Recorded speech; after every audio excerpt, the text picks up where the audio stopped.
The wind was a liar in this country. It spoke of rain that never came and whispered through the canyons with a false promise of cool air. Calder knew its tricks.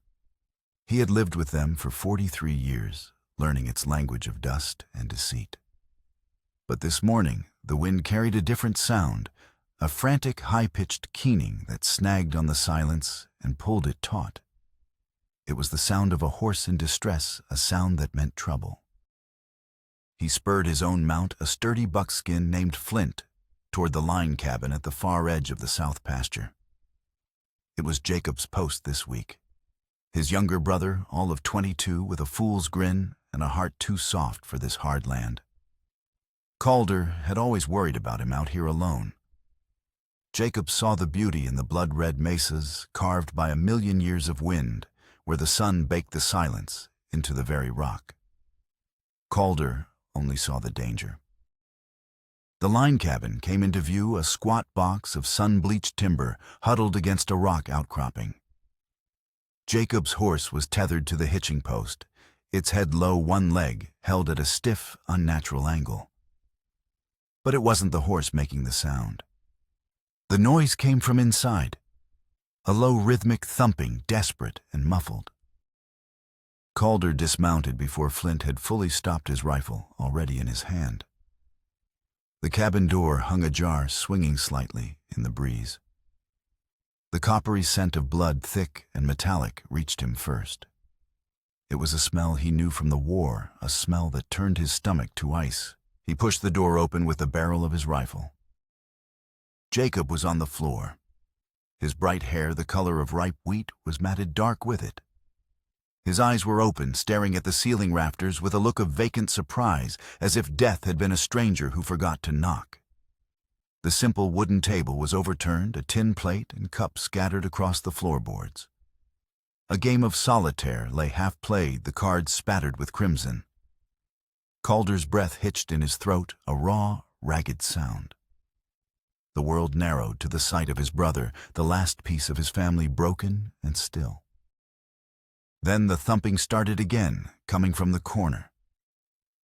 Calder's grief momentarily gave way to a surge of cold adrenaline. He swung the rifle around his finger, tight on the trigger. A woman was there, bound to a chair with thick rope.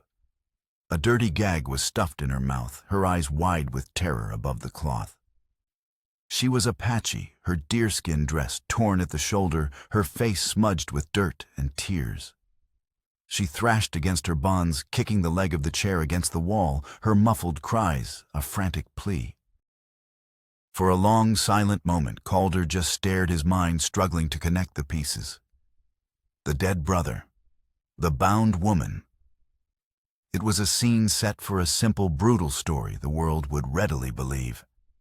A story of savagery and righteous vengeance. But something was wrong. The knots on her wrists were too clean, the gag tied with a professional's efficiency. This wasn't chaos. It was a performance.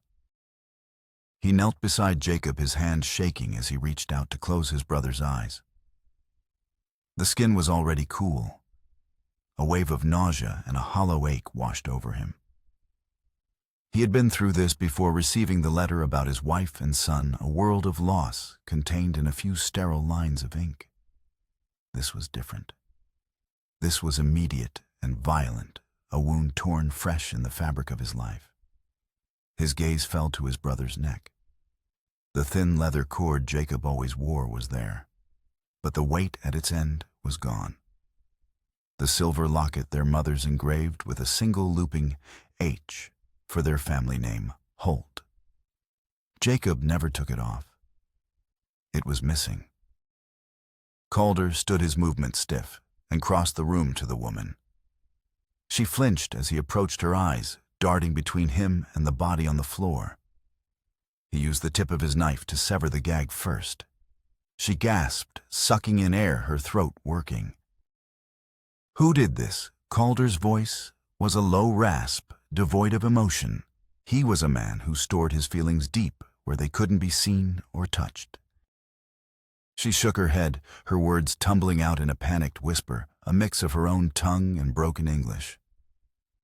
Not me. Man. Came.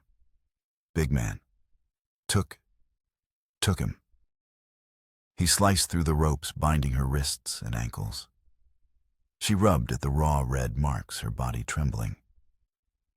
He didn't trust her, not yet. But he didn't believe she was the killer either. A killer didn't leave a witness, even one they intended to frame. They just left bodies. This was something else. This was a message. He heard the sound of approaching riders and moved to the doorway, rifle held ready. It was Sheriff Elias Vance and his deputy, their dust trail, a plume against the horizon. Vance was a good man, as far as lawmen went. Weary, but decent.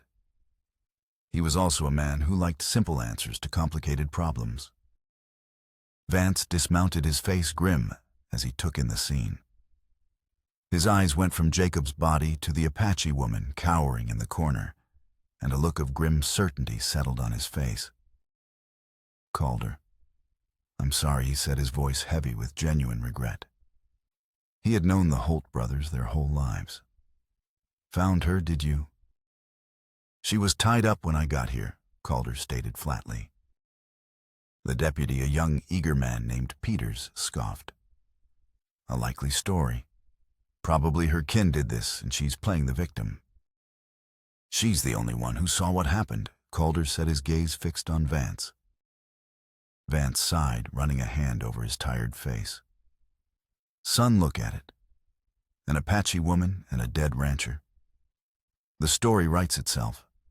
The town's already on edge after those raids last spring. They'll want justice, and they'll want it fast." He gestured to the woman. "I've got to take her in." For what? To hang her before she can say a word. For her own protection as much as anything else, Vance argued, though his tone lacked conviction. A circuit judge won't be through for months. Until then, she's a spark waiting for a powder keg. The woman who had been silent suddenly spoke, her voice shaking but clear. He had eyes like a winter sky. Cold, no spirit in them.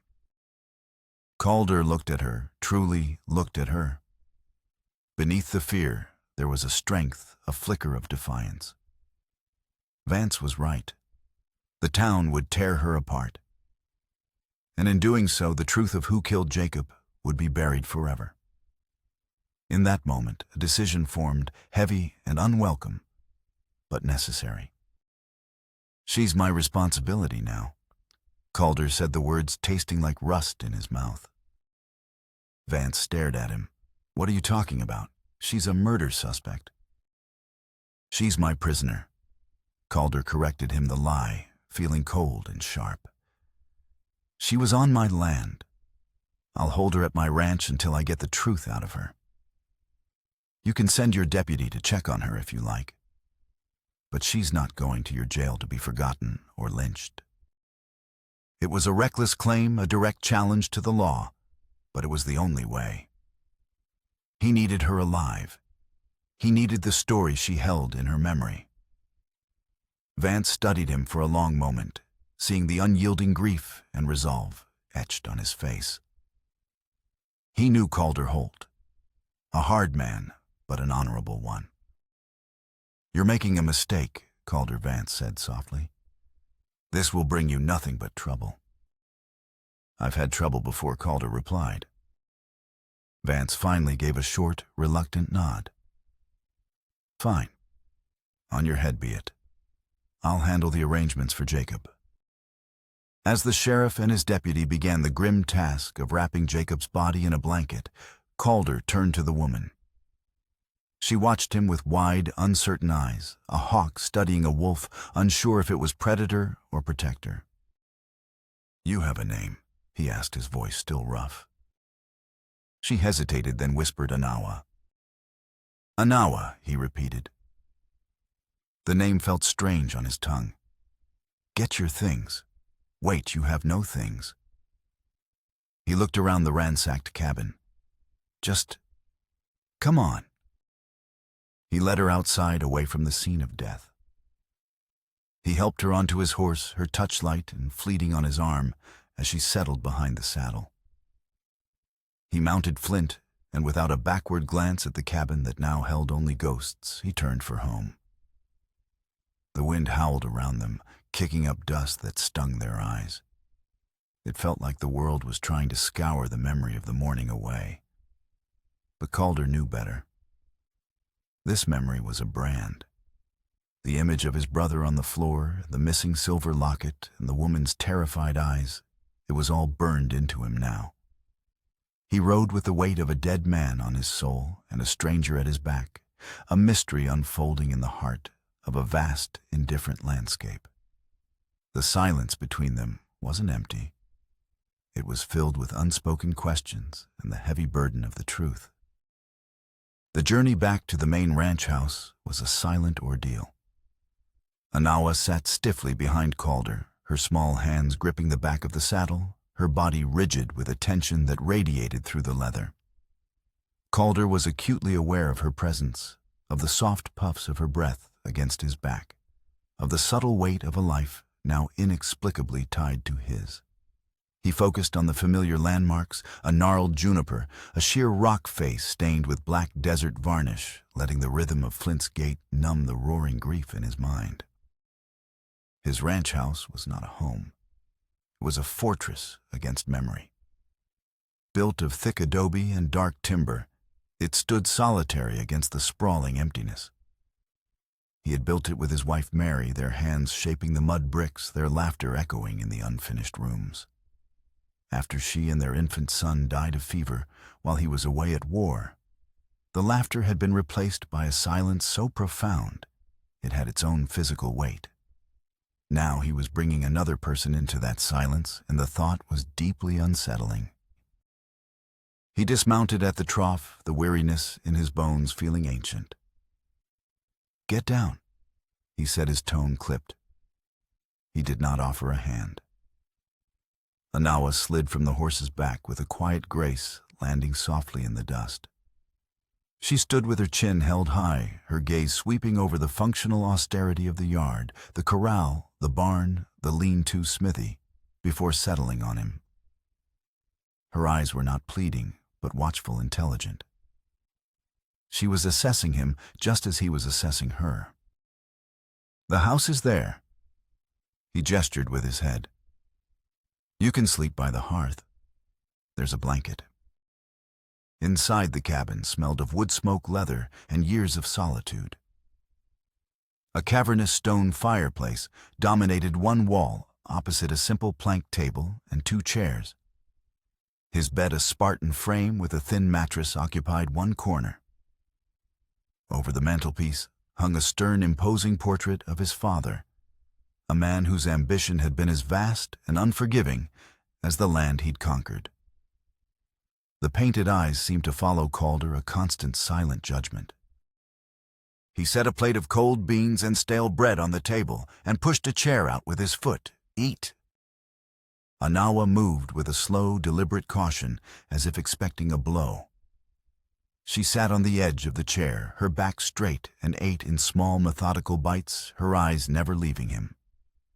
The silence was thick with the things they weren't saying. He was her captor, her protector, the brother of the man she was accused of killing. She was his only witness, a potential enemy, a woman displaced and traumatized. When she finished, he took the plate and pointed to the stone hearth. "There. The blanket's in the chest." He went about his nightly chores with a mechanical precision, banking the fire, checking the latch on the door. Each familiar action felt alien, tainted by the day's events. When he finally sat on the edge of his own bed to pull off his boots, he could feel her eyes on him from across the room. She had wrapped herself in a thick wool blanket, a small, still figure in the growing darkness. The firelight cast flickering shadows that danced across the walls, making the small space feel vast and haunted. He lay back staring at the dark ceiling rafters, his hands clasped behind his head. The image of Jacob's lifeless face swam in his vision. Grief was a physical thing, a crushing weight on his chest that made it hard to breathe. It was tangled with a cold, hard knot of anger. Who had done this, and why the missing locket felt like a key, but to a lock he couldn't find. Across the room, Anawa shifted the soft rustle of the blanket, the only sound in the cabin. He wondered what she was thinking, what she had seen. He had brought her here to protect his only lead, but the reality of her presence was far more complicated. She was a responsibility, a complication, a constant reminder of the violence that had shattered his world. For the first time in 7 years, he was not alone in this house. And yet, he had never felt more isolated. The silence they shared was not companionable. It was a chasm of grief, suspicion, and fear. The next few days passed in a haze of strained quiet. Calder woke before dawn each morning, his body moving through the motions of running a ranch, while his mind endlessly replayed his last conversation with Jacob. It had been an argument. Jacob had wanted to sell off a piece of the north pasture, the section with the most reliable spring. "It's just land, Calder," he'd said, his youthful face earnest.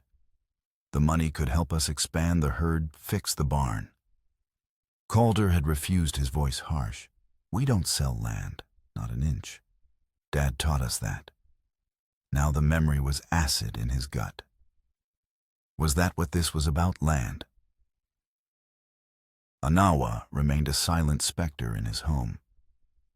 She ate what he provided, slept by the fire, and watched him with those unsettlingly perceptive eyes.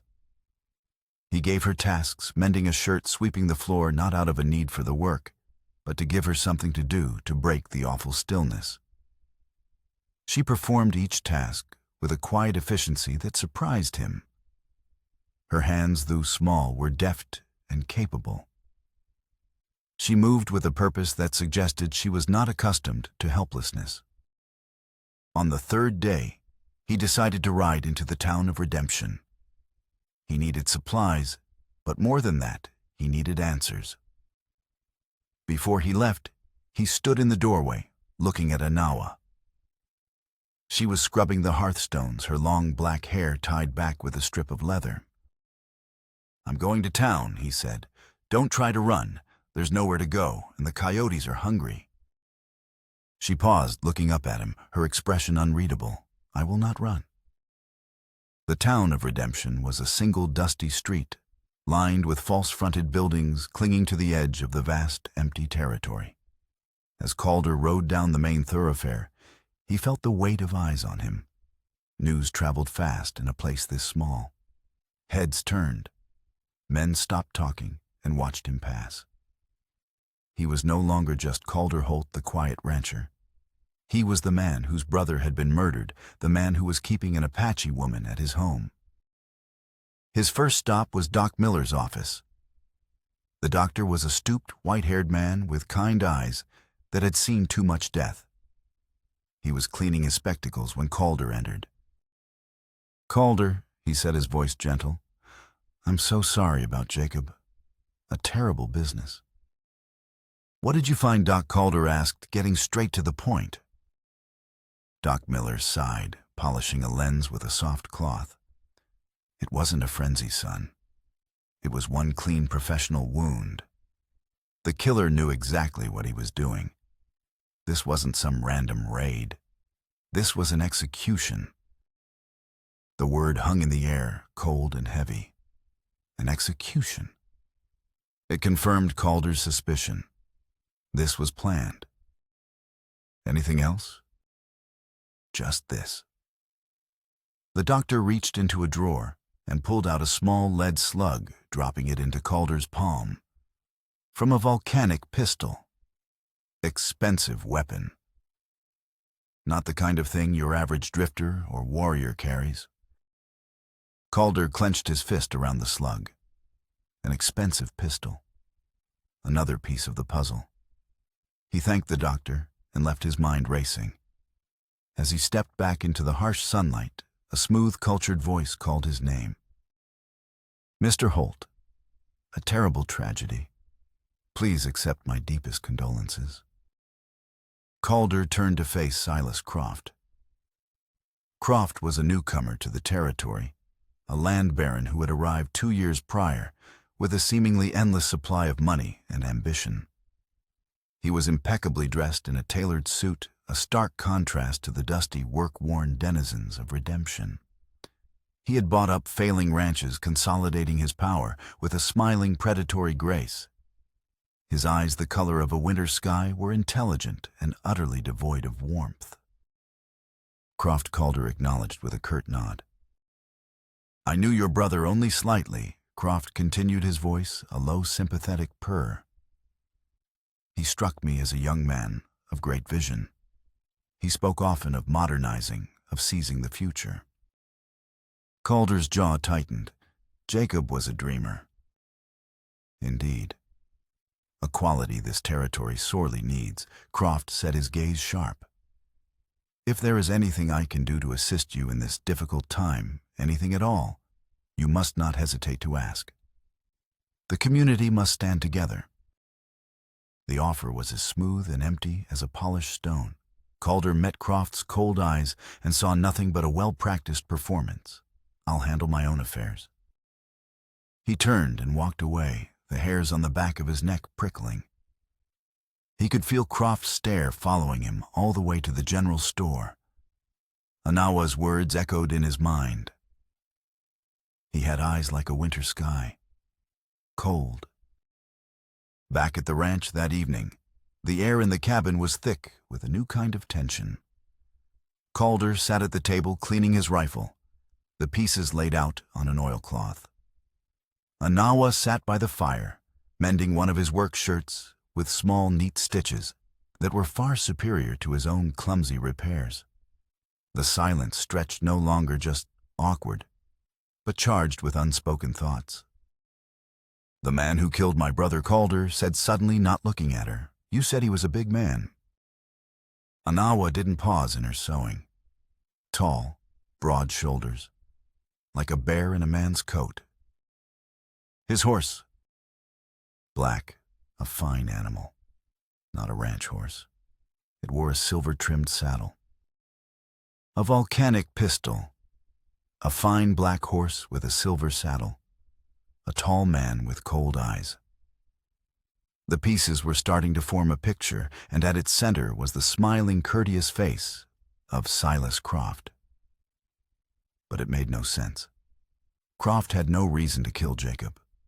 If anything, a dreamer like his brother would have been an easy mark for Croft's ambitions. "Why did he leave you alive?" Calder asked, his voice low. Anawa finally stopped sewing.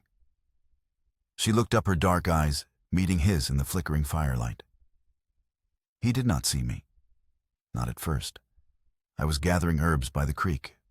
I heard the shot. I saw him leave the cabin. He saw me then. He caught me. He said." She trailed off, her throat working. "What did he say?" Calder pressed, leaning forward. Her voice dropped to a whisper. "He said, 'The savage will make a perfect culprit.' He tied me up, to leave a story for the sheriff." Calder sat back, the rifle parts forgotten on the table. It was exactly as he had suspected. A frame, a carefully constructed lie. Anawa was not a killer. She was a piece of stage dressing left to make the scene believable. And he, by bringing her here, had stumbled into the middle of the play. He looked at her, truly seeing her for the first time, not as a suspect or a burden, but as a survivor, a fellow victim of the same unseen hand that had taken his brother. A fragile truce settled between them in that moment. They were two solitary people, trapped in the aftermath of a violence they didn't understand, their only hope for answers resting with each other. The silence that fell was different. It was no longer a chasm, but a shared space, a quiet acknowledgement of their common enemy. The days that followed took on a new rhythm. The wary distance between Calder and Anawa began to shrink, eroded by shared work and the quiet companionship of the long evenings. Calder showed her how to reset a fence post, and she in turn showed him which wild roots were good for a stew, and which leaves could be brewed into a tea that soothed the ache in his joints. He found himself talking to her not in long conversations, but in short practical bursts about the cattle, the weather, the land. She would respond in her own concise way, her words chosen with a deliberation that made each one count. One afternoon, a calf took sick its breath, coming in ragged, wheezing gasps. Calder had seen the sickness before and knew the animal was likely lost. But Anawa knelt beside it, humming a low, tuneless melody and pressing a poultice of crushed herbs against its muzzle. Calder watched skeptical, but said nothing. By morning, the calf was on its feet, breathing easily. He looked at Anawa with a new respect. She had a knowledge of the world that was different from his own, an understanding that came not from fences and deeds, but from the earth itself. "Where did you learn that?" he asked, nodding toward the healthy calf. "From my grandmother," she said simply.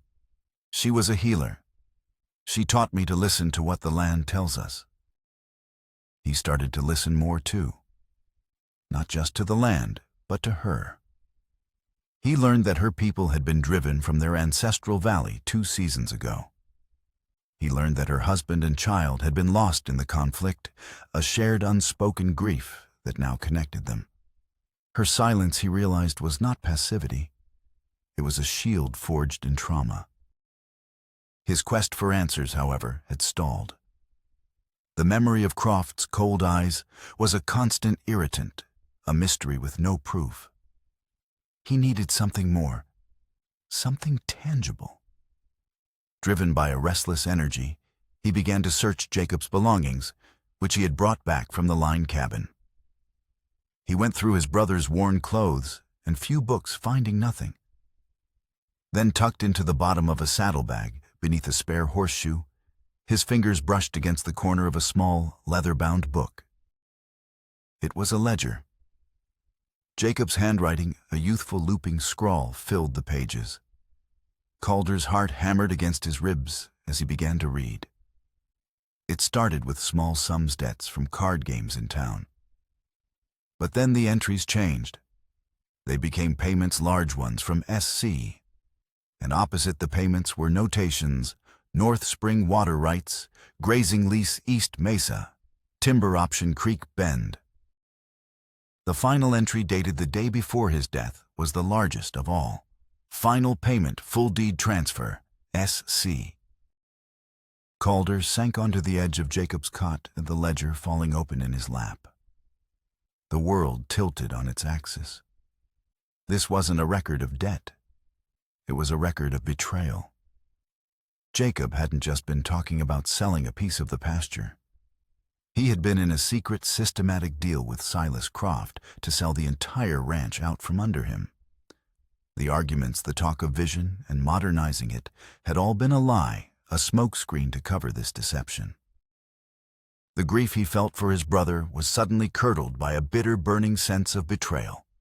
The clean, simple narrative of a beloved brother murdered by a greedy villain collapsed, leaving a far more complicated and painful truth.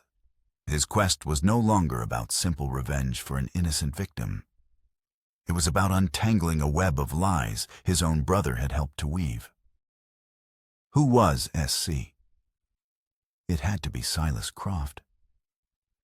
The pieces clicked into place with a sickening finality. But why would Croft kill the man who was selling him the ranch? It made no sense unless the deal had gone sour, or unless the sale was just one part of a much larger, darker game. That night, the silence in the cabin was different again. It was Calder's silence now, a cold, heavy thing born of his discovery. Anawa watched him from her place by the fire, her brow furrowed with concern. "You found something," she said. It wasn't a question. He looked up from the fire he'd been staring into for the past hour. "My brother," he said, his voice flat, "was selling this land. To Croft." Anawa's expression didn't change, but a flicker of understanding lit her eyes. Sometimes men who are lost will sell their own soul for a map they think leads home. Her words, poetic and painfully astute, cut through his anger, touching the raw grief beneath. Jacob hadn't been evil. He had been young, impatient, seduced by Croft's promises of a future that Calder, with his stubborn adherence to the past, could never offer. He had been a fool, and he had paid for it with his life. The deal was done, Calder said, thinking aloud. The ledger says final payment. So why kill him? Perhaps the payment was not money, Anawa suggested softly. Her words hung in the air, sparking a new line of thought. If the deal was complete, Jacob was no longer useful to Croft. He was a loose end, a witness to a transaction Croft might want to keep secret. And his murder, framed on a savage, would stir up chaos and fear, making it easier for a man like Croft to consolidate his power in the ensuing turmoil. The scope of Croft's ruthlessness was becoming terrifyingly clear. He didn't just want the land. He wanted to sow discord, to break the will of the people who lived on it, to erase the past and build his own empire on the ashes. His resolve hardened. This was bigger than Jacob. It was about the ranch, his father's legacy, and the only home he had ever known. But as he looked through his father's old roll-top desk, searching for the original deed, he found something else. Tucked away in a dusty file was a stack of older deeds papers detailing how his own father, a man he remembered as stern, but just had acquired the surrounding parcels of land decades ago. One deed stood out. It was for a small, fertile homestead that bordered their own. The name on the sale document, signed over after a foreclosure, was Croft. Calder stared at the faded ink. It couldn't be a coincidence. The land his father had taken, the very foundation of the Holt Ranch, had once belonged to a family named Croft. Silas Croft's vendetta wasn't just business. It was personal. It was a story of revenge decades in the making. And Jacob had been the first pawn to be sacrificed. The first move from Silas Croft came not with a gun, but with water. The creek that flowed down from the high country, the lifeblood of Calder's ranch, slowed to a trickle. Calder rode upstream and found the reason: a fresh, professionally built dam of rock and timber, diverting the water onto Croft's newly acquired lands. It was a declaration of war, a slow, deliberate strangulation of his livelihood. Men from town now, on Croft's payroll, began to appear near his property lines. They didn't cross over, but their presence was a constant, silent threat. Fences were cut in the night, allowing cattle to stray. A hay barn was set alight, and the flames a brilliant orange beacon against the dark sky, a warning visible for miles. Sheriff Vance came out, his face etched with worry. I can't prove it's Croft, Calder. There are no witnesses. His men say they were chasing strays. The fire could have been lightning. There hasn't been a cloud in the sky for a month, Elias Calder said, his voice tight with controlled fury. My hands are tied, Vance said, his helplessness genuine. He's got the law on his side, deeds, water rights, the ones Jacob sold him. Calder was being boxed in legally and physically. The pressure was immense, a constant grind designed to wear him down, to force him to sell what was left for pennies on the dollar. But Croft had underestimated him. Hardship didn't break Calder. It tempered him like steel in a forge. And he was no longer fighting alone. Anawa became his shadow, his second pair of eyes. Her senses, honed by a life lived in tune with the wild, were far sharper than his. She noticed the displaced rock that signaled a hidden watcher, the unnatural silence in the cottonwoods that meant men were waiting. She moved through the landscape with a quiet confidence that made her seem a part of it, her knowledge, an invaluable weapon. They will come from the south ridge at dusk, she said one afternoon, her gaze fixed on a distant point. The light will be in your eyes. They watched the house from there. Heeding her warning, Calder spent the day fortifying a different position, an outcropping of rock that gave him a clear view of the ridge. As the sun began to dip below the mesas, painting the sky in fiery strokes, he saw them. 3 of Croft's men, rifles in hand, creeping toward the ridge. They weren't there to talk. He didn't fire a shot. Instead, he started a small controlled grass fire downwind of their position, sending a thick plume of smoke directly toward them. Choking and blinded, they retreated in disarray. It was a small victory, but it was a victory. That night, as they sat by the fire, the tension between them had transformed into the easy camaraderie of soldiers in a shared trench. "Thank you," he said, the words feeling inadequate. Anawa was sharpening a small skinning knife, the stone hissing against the steel. "We are the same," she said, not looking up. "He took my home. Now he tries to take yours. The fight is the same." He realized she was right. They were both ghosts, survivors of families and worlds that had been destroyed. This land, this fight, was all they had left. In defending it, they were defending their own right to exist. His feelings for her had deepened, shifting from a reluctant responsibility to a fierce, protective respect. He saw not a victim, but a warrior. He admired her resilience, her quiet wisdom. He found himself watching the way the firelight caught the curve of her cheek, the way her hands moved with such deftness and purpose. A warmth spread through his chest that had nothing to do with the fire, a feeling he had thought long dead and buried. He learned more about the night of the murder.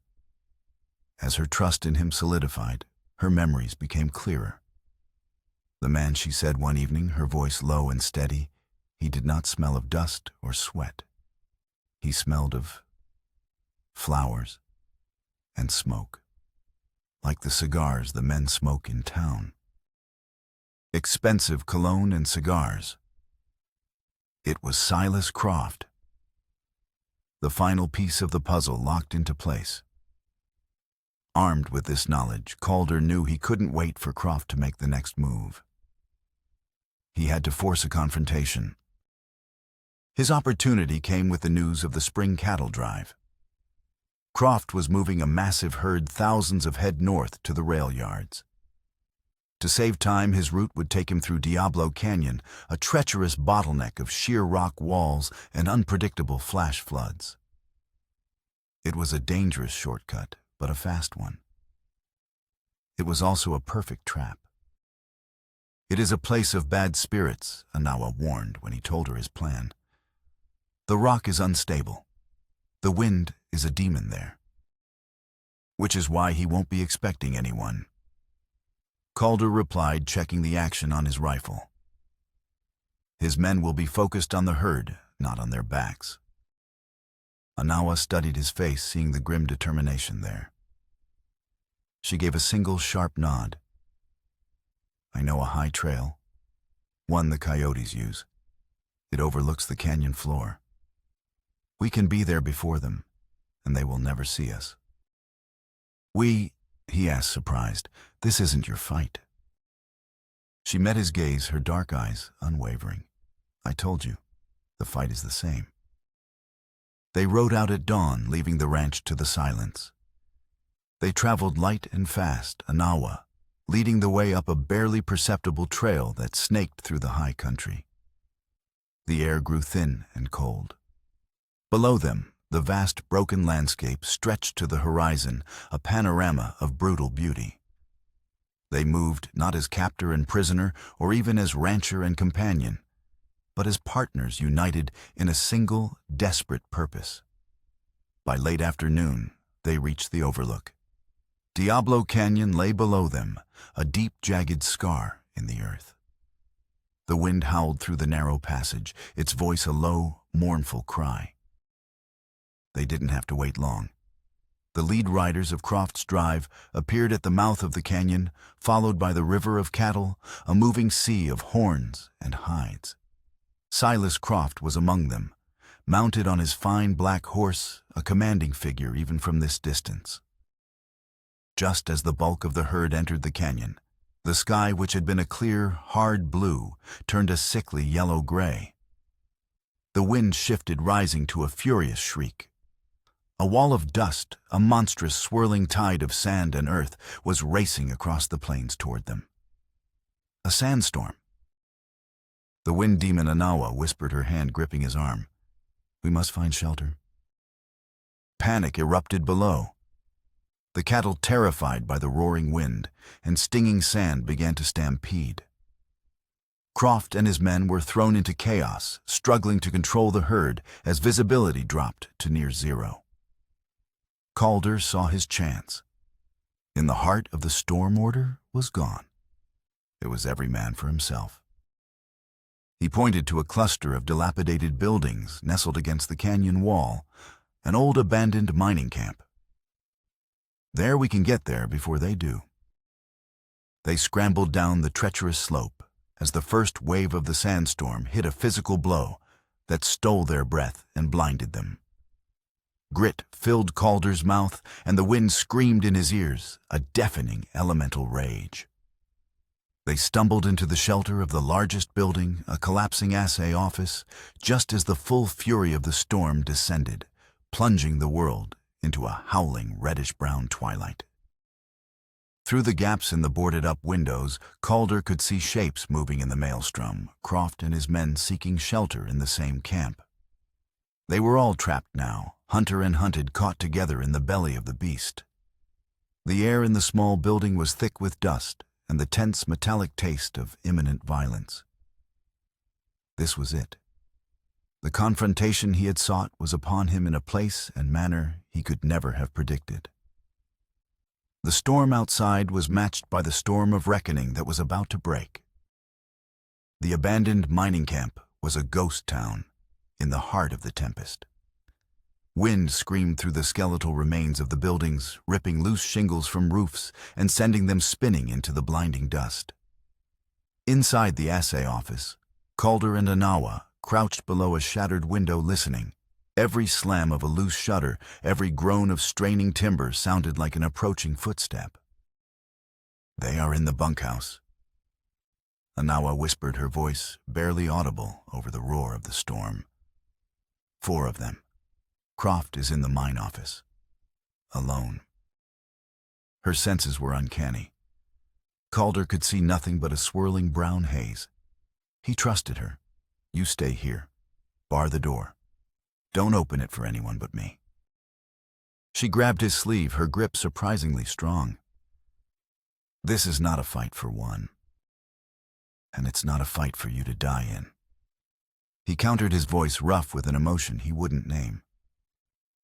He looked into her eyes, seeing not fear, but a fierce resolve that mirrored his own.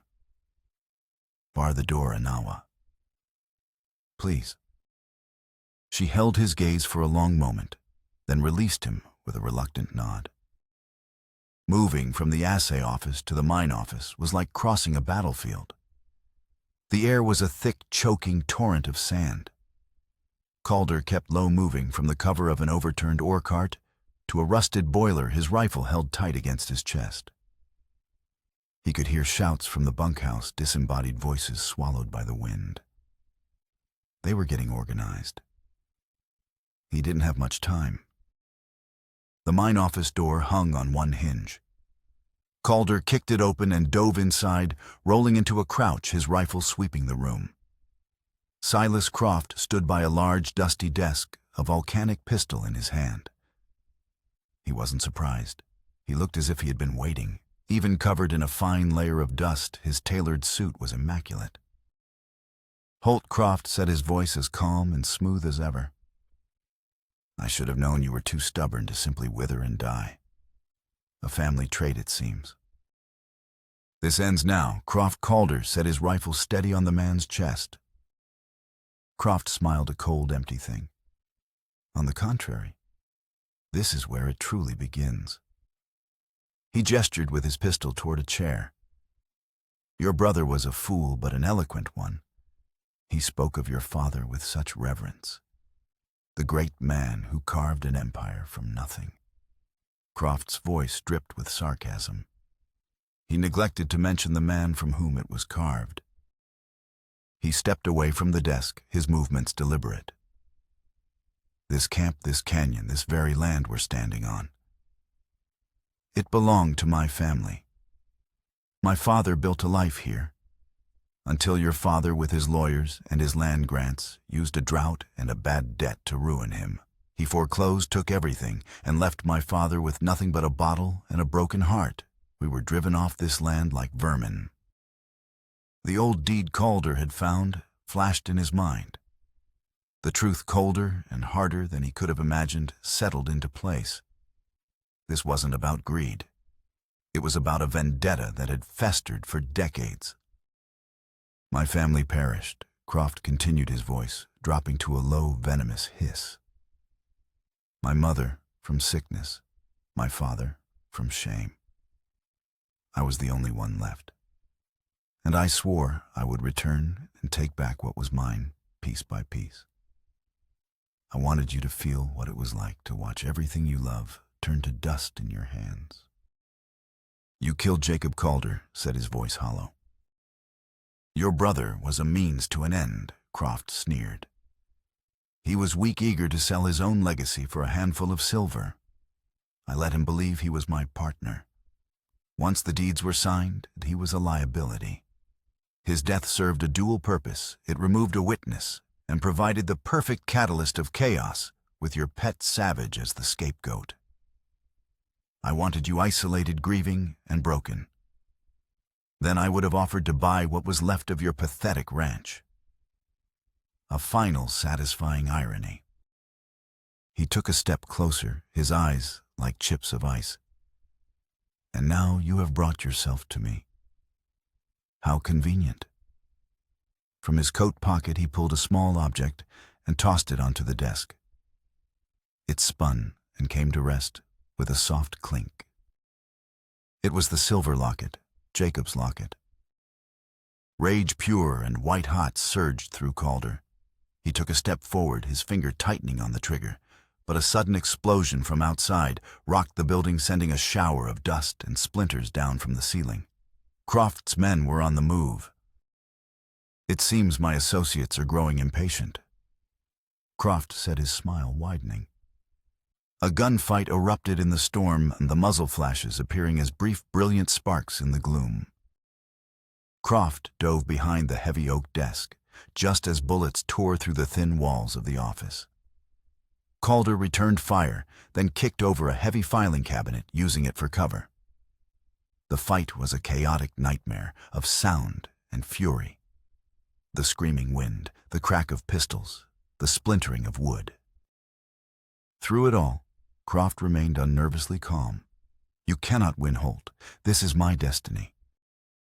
Then Calder heard a different sound, a low, ominous groaning from deep within the earth. He looked toward the back of the office, where a dark, timber-framed opening led directly into the main mine shaft. A fine trickle of dust was sifting down from the support beams. The storm, the explosions, the unstable mine was beginning to collapse. There's more than one way to bury the past, Holt Croft shouted. I have a present for you. He held up a lit stick of dynamite, its fuse sputtering. He tossed it not at Calder, but deep into the mine shaft. The realization hit Calder with the force of a physical blow. Croft didn't intend to walk out of here. He intended to embitter them all, a final dramatic act of vengeance. Another shout, this one female, cut through the din. Anawa. She was outside, caught in the crossfire. Calder's choice was instantaneous. The ranch, the vendetta, the ghost of his father, none of it mattered as much as the life of the woman who had trusted him. He laid down a volley of covering fire toward the bunkhouse, then burst out of the office door shouting her name. He saw her pinned down behind the rusted boiler, firing a pistol she must have taken from one of the fallen men. He sprinted toward her, the world a blur of sand and muzzle flashes. He reached her just as Croft emerged from the mine office, firing wildly. Calder pushed Anawa down, shielding her with his body, as a bullet grazed his arm, searing a hot line of pain. He fired back his shot, hitting Croft in the shoulder, sending the man stumbling back. At that moment, a deep, rumbling roar came from the mine. The ground shuddered violently. The dynamite, the entire entrance to the mine collapsed in a deafening cascade of rock and timber, a geyser of ancient dust erupting from the hole. Silas Croft was gone, buried under the weight of his own hatred. The gunfight died as Croft's remaining men, their leader gone, and the very ground unstable beneath their feet, scrambled for their horses and fled into the storm. Calder lay on the ground, his arms screaming in pain, Anawa safe beneath him. The sandstorm raged on, but its fury seemed muted, a distant echo of the violence that had just passed. He had survived. He had won. But the victory felt as hollow and dusty as the air he was breathing. He had not found justice, only the end of a long, dark story written in blood and betrayal. The storm broke with the dawn. It left behind a world scoured clean, the air sharp and cold, the sky a fragile, washed-out blue.